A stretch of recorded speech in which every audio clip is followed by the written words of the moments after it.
హెచ్చరిక, దైవజనుని హెచ్చరిక.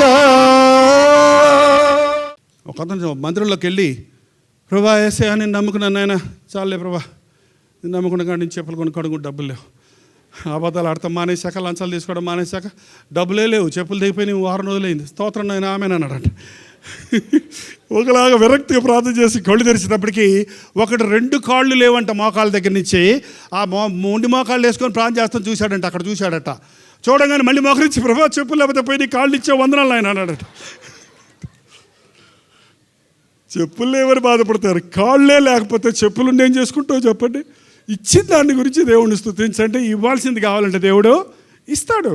ఎప్పుడు ఏది కావాలో మనకి అది ఇస్తాడు ఆయన. ఓర్పు, విశ్వాసం, పరీక్ష, శోధనలో పరీక్షలో ఫెయిల్ అయ్యాను అనుకోకండి. కొన్ని ఫెయిల్యూర్ అనుకున్నదంతా సక్సెస్ అండి. నిజంగా చెప్పాలంటే, unless you face that failure you won't see the other success. కొన్నిసార్లు కొన్ని విషయాల్లో నిన్ను సక్సెస్ చేయడానికి, కొన్ని విషయాల్లో దేవుడు నిన్ను ఫెయిల్ అవునట్లుగా చేస్తాడు. ఈ మార్గం మూయబడితే కానీ ఆ మార్గంలోనికి నువ్వు వెళ్ళవు. దేవుడు తప్పక ఒక తలుపు మూస్తే మరొక తలుపు తెరుస్తాడు. ఎప్పుడు నిరుత్సాహానికి చోటు ఇవ్వకండి. నేను ఎందుకు పనికి రాకుండా ఉన్నాను? ఒక అతను వచ్చి అన్నాడు, నాది మట్టి బుర్ర అన్నాడు. మట్టి బుర్రలు ఎవరికి ఇవ్వలేదు దేవుడు, మంచి బుర్రలే ఇచ్చాడు.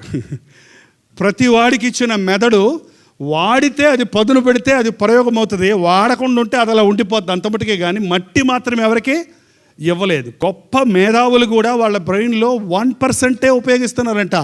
ఇంకా దేవుడిచ్చిన బ్రెయిన్లో ఎంతో కెపాసిటీ ఉంది, దాన్ని యూజ్ చేయడం లేదు. మనం కూడా అంతే, ఒక చిన్న స్పాట్ పెట్టుకొని మన బుర్రలో ఆ స్పాట్ చుట్టే తిరుగుతున్నాం. కానీ మన బ్రెయిన్ ఉపయోగించి దేవుడి యొక్క ఆలోచనలు గుర్తించి ఉన్నతమైన వాటి కొరకు ఎదురు చూడటం లేదు. దేవుడు ఎవరికి మట్టి బుర్ర ఇవ్వలేదు, చేతగాని వారిగా చేయలేదు, దౌర్భాగ్యులుగా చేయలేదు, ఏమీ ఇవ్వని వారిగా ఉండలేదు. ఈరోజు నీకేది ఇచ్చాడో దేవుడు తెలుసుకుంటే సగం సమస్య తీరిపోయింది నీకు. అసలు నీకు ఏంటి దీనిలో ఉన్నది? 99 ఫెయిల్యూర్స్ అనేవి. Okay, what is the one success, one thing that you can do? నువ్వు చేయగలిగింది ఏంటి? నీలో ఉన్న ప్రత్యేకత ఏంటి? అది నీవు దేవుని చేతుల్లో పెడితే that will be multiplied 100-fold. దానిని 100 ఆశీర్వదిస్తాడు.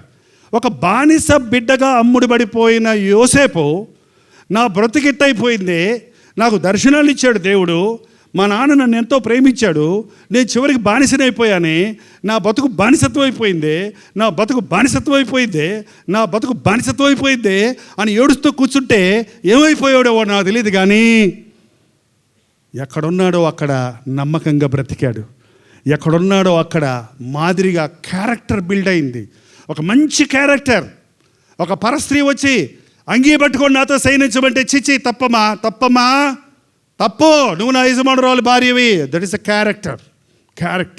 ఆ పేతురు దగ్గరికి డబ్బులు తీసుకొచ్చి, సీమోను డబ్బులు తీసుకో నాకు పరిశుద్ధాత్మ ఇచ్చేయమంటే, ఈయన పరిశుద్ధాత్మకు ఇంత మూటకు వస్తుందటయా, ఇంకా పెద్ద మూట తీసురా అన్నాడా, నెల పంపించన్నాడా, 10 ప్రోగ్రామ్స్ టీవీ స్పాన్సర్ చేయమన్నాడా? నీ డబ్బు నువ్వు ఉంచుకోపో, నీ హృదయం దేవుని ఎదుట సరిలేదు, ముందు నీ హృదయం సరి చేసుకో. ఈ రోజున క్యారెక్టర్ లేదండి. డబ్బు చూస్తే ఏదో ఊగిపోతారు మనుషులు.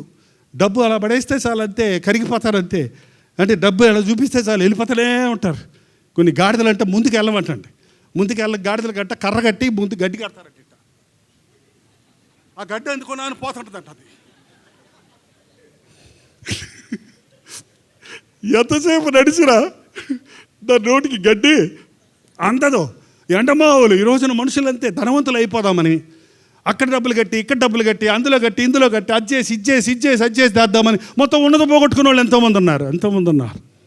దేవుడు నీకు ఇచ్చిన దాంతో నీవు వర్ధిల్లు. దేవుడు నీకు ఇచ్చిన దాన్ని 2 కాసులైనా ఆశీర్దిస్తాడు, 5 రొట్టెలు 2 చేపలైనా ఆశీర్దిస్తాడు. దేవుడు నీ చేతిలో ఉన్నదేదో అది ఆశీర్దిస్తాడు. దేని సహాయంతో? నేను ఫరో దగ్గరికి వెళ్ళాలి, ఇంతమంది బానిసత్వంలో ఉన్న 400 సంవత్సరాలు బానిసత్వంలో ఉన్న ఇశ్రాయేలుని ఎలా విడిపించాలి? దేని సహాయంతో వెళ్ళమంటావంటే, నీ చేతిలో ఏముంది అన్నాడు దేవుడు. నా చేతిలో ఉంది, ఆ గొర్రెలు కాసుకునే కర్ర ఉంది అన్నాడు. ఆ కర్ర చాలు, నేను వాడుకుంటా. ఆ కర్ర ఎత్తితే ఎర్ర సముద్రం 2 పాయలైంది. ఆ కర్రతో మోషే ఎన్ని అద్భుతాలు చేశాడో మనం చదువుతున్నాం. కొత్త నిబంధనలో దోర్కా అనే స్త్రీ ఉంది. ఆమె ఏదన్నా దేవుని కోసం చేయాలని ఆశపడింది. ఏముంది నీకు? ఏం చేతనవుద్ది? నీకు విధవరాలివి, నువ్వు వృద్ధురాలివి, నువ్వేం చేయగలవు? ఏం చేయగలను? నా దగ్గర సూది ఉంది అందంట. సూది ఎంత ఉంటుందో తెలుసండి మీకు? ఆ దోర్క ఆ సూదితో వస్త్రాలను కుట్టి ఒక మంచి పేరు తెచ్చుకుంది. ఎంతోమందికి సహకారంగా ఉండింది. నేను అప్పుడప్పుడు అనుకుంటాను, ఎవరికన్నా బటన్ ఊడిపోతే ఆ బటన్ పట్టుకొని, బటన్ ఊడిపోయింది నేను కొడతాను నాయనా అని బటన్ పట్టుకొని, యేసుప్రభు నమ్ముకున్నావా, నీ హృదయం వేసేకిచ్చావా, ఉండు అంటే ఉంటారు, బటన్ కొడతాను. ఏంటండి, ఆత్మల్ని ప్రభు కొరకు సంపాదించింది, మంచి పేరు. చచ్చిపోతే అందరూ వచ్చేసారంటే ఏడవడానికి, అమ్మో మాకు ఈ అంగీలు ఏమే కుట్టింది, మా బట్టలు ఏమే కుట్టింది, మాకు ఈమెయిల్ చేసింది, మా పిల్లోడికి ఇది స్వెటర్ కుట్టించింది, అది ఇదని అందరూ వచ్చి ఈ చచ్చిపోవడానికి వీలు లేదని ప్రార్థన చేస్తే పేతురు ఆమెను వెళ్ళి బతికిచ్చాడంటే అంత మంచి పేరు తెచ్చుకుంది. ఈ రోజున మనం ఏం లేదు మీకు చెప్పండి. మనలో చాలామంది మీ దోర్కా కంటే ఎన్నో రెట్లు మేలు, మోషే కంటే ఎన్నో రెట్లు మేలు. ఎన్నెన్నో ఈ ఎలక్ట్రానిక్ మీడియా వచ్చిన తర్వాత నీ చేతిలో కంప్యూటర్ ఉంది, నీకు కంప్యూటర్ నాలెడ్జ్ ఉంది, నీకు సోషల్ మీడియాలో అనుభవం ఉంది. నువ్వు యేసయ్య కోసం అది ఇస్తే ఎంత మేలండి. నేను ఏమంటున్నానంటే నాకు అదే ఆశ్చర్యం వేసింది. అంటే మోషేను అందంగా చేశాడు, యోసేపును బాగా చేశాడు, దానియేలు అంటే గొప్ప గొప్ప వాళ్ళందరినీ బాగా చేశాడు, మనల్ని చెత్తలా చేశాడు అనుకున్నాను. కాదు. వాళ్ళు దేవుని చేతుల్లో పెట్టుకున్నారు కాబట్టి గొప్పవాళ్ళు అయ్యారు. మనం ఆయన చేతుల్లో పెట్టుకోలేదు కాబట్టి ఇట్టగా ఉండిపోయాం అంతే. ఎట్లా ఉండిపోయాం? అనామికులుగానే ఉండిపోయాం. ఇక్కడున్న యవ్వన బిడ్డలు క్రీస్తు నామంలో బతిమలాడుతున్నానండి. యవ్వన జీవితం మనిషికి ఒక్కసారే వస్తుందండి. తర్వాత నువ్వు ఎంత ఏడ్చినా మొత్తుకున్నా మళ్ళీ నువ్వు యవ్వనస్తుడివి కాలేవు.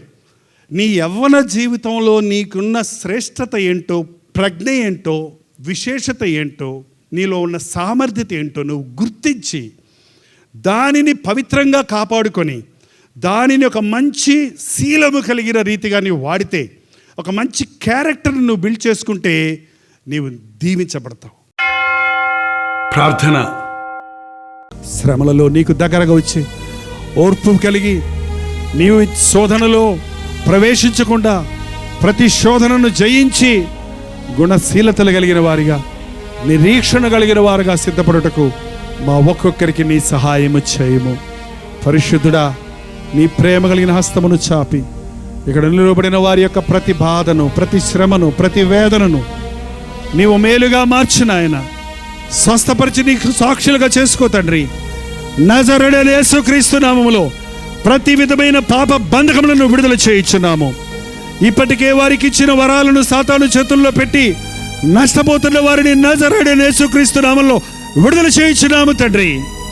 నేను నా దేవుని సొత్తు అని నీ పాదాల చెంతకు చేరిన ప్రతి ఒక్కరిని నీవు లేవనెత్తి నీ సాక్షులుగా నిలబెట్టి నీ మహిమార్థమై వాడుకొనుమని, నీ చిత్తమైతే నీ రాకడ ఆలస్యమైతే మరల మేము ఇలాగూ కలుసుకొని నీ మాటలు ధ్యానించుటకు సహాయము చేయమని యేసు క్రీస్తు నామములో అడుగుచున్నాము తండ్రి. మన తండ్రి అయిన దేవుని యొక్క ప్రేమయు, కుమారుడైన క్రీస్తు యొక్క కృపయు, ఆదరణకర్త అయిన పరిశుద్ధాత్మ యొక్క సహవాసమును కుడి వచ్చిన మనందరికీ ఇప్పుడును సదాకాలమును తోడైయుండును గాక. ఆమేన్, ఆమేన్, ఆమేన్.